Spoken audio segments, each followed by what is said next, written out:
আসন থেকে নির্বাচিত মাননীয় সদস্য রুমিন ফারহানা। ধন্যবাদ। মাননীয় স্পিকার, আপনাকে অসংখ্য ধন্যবাদ।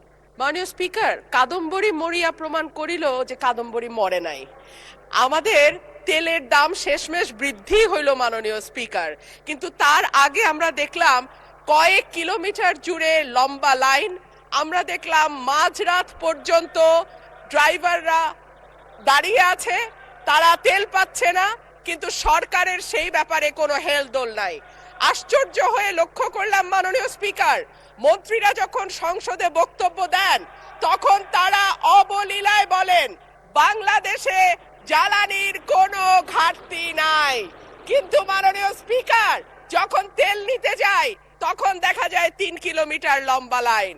মাননীয় স্পিকার, সরকার সম্ভবত কিছু পদক্ষেপ গ্রহণ করবার ঘোষণা দিয়েছে। তার একটা হচ্ছে মার্কেট প্লেস 7টা বাজে বন্ধ করে দেয়া।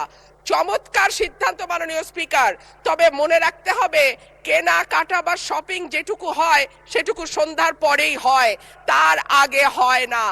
2 হইল অফিস আদালতের সময় বলে পরিবর্তন করবে। 5 দিনের জায়গায় 4 দিন বা 3 দিন তারা কর্মঘণ্টা ঠিক করবে। কিন্তু প্রশ্নটা হচ্ছে যদি জ্বালানির কোনো সংকটই না থাকে তাহলে এত লম্বা লাইনই বা কেন, দামই বা বাড়াইতে হয় কেন, অফিস কর্মসূচি সময় পরিবর্তন করতে হয় কেন? এই প্রশ্নগুলা তো ওঠে মাননীয় স্পিকার। মাননীয় স্পিকার, আপনার মাধ্যমে এই সংসদের কাছে আমি জানতে চাই, জ্বালানি মন্ত্রীরা যখন গণমাধ্যমে কথা বলেন তখন মনে হয় বাংলাদেশে আল্লাহর রহমতে কোনো সংকট নাই।